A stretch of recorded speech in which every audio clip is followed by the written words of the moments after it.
ఇంకొక పేరెంట్ మనతో ఉన్నారు. మరి ఫైనల్ గా వాళ్ళు యూనివర్సిటీని విజిట్ చేయడం జరిగింది. వాళ్ళు ఎలా ఫీల్ అవుతున్నారు ఏంటి వాళ్ళని అడిగి తెలుసుకుందాం. హలో అండి. హలో అండి. మీ పేరు? హేమంత్ కుమార్. హేమంత్ కుమార్. ఎక్కడి నుంచి? హైదరాబాద్ నుంచి అండి. హైదరాబాద్. అరే నీ పేరు? హాసిని. హాసిని. సో డాడీతో పాటు వచ్చావు కదా, యూనివర్సిటీ ఎలా అనిపించింది? చాలా బాగుంది. చాలా గ్రీనరీ ఇవన్నీ చాలా బాగున్నాయి.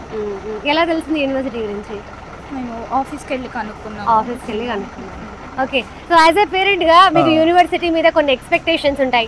పిల్లల్ని జాయిన్ చేయాలి అంటే కొన్ని డౌట్స్ ఉంటాయి కదా? చాలా డౌట్స్ ఉండే, కానీ ఇక్కడికి వచ్చినాక డౌట్స్ అన్ని క్లియర్ అయిపోయినాయి. అవునా? అసలు ఎక్స్పెక్ట్ చేయలేదు, అంటే ఇంత దూరం వెళ్తున్నాము, అమ్మాయిని పంపించాలి, ఉంటుందా ఉండదని. ఇక్కడికి వచ్చినప్పుడు ఎంటర్ అయిన తర్వాత ఈ ఫెసిలిటీ చూసినాక ఓకే 50% మళ్ళీ రేపు ఒకసారి ఎంక్వైరీ మొత్తం అయిన తర్వాత ఫైనల్ గా నేను చేస్తాను.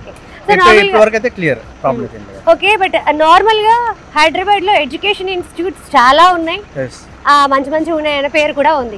బట్ ఒక అమ్మాయిని అంత దూరం నుంచి ఇంత దూరం పంపించాలంటే ఖచ్చితంగా పేరెంట్స్ కి ఒక భయం ఉంటది, ఒక బాధ్యత ఉంటది. సో మీరు ఏ ధైర్యంతో ఇక్కడ ఈ డెసిషన్ తీసుకున్నారు? వ్యాలిడ్ క్వశ్చన్ అడిగిందండి. యాక్చువల్లీ ఇదే పాయింట్ నేను ఎండి గారితో డిస్కస్ చేసినాను. వాళ్ళు ఇచ్చిన ఏవైతే వర్డ్స్ ఉన్నాయో ఒక ప్రొటెక్షన్ లాగా, పేరెంట్స్ లాగా ఏవైతే చెప్పినారో మమ్మల్ని అవి ఇది చేసినారు అనమాట.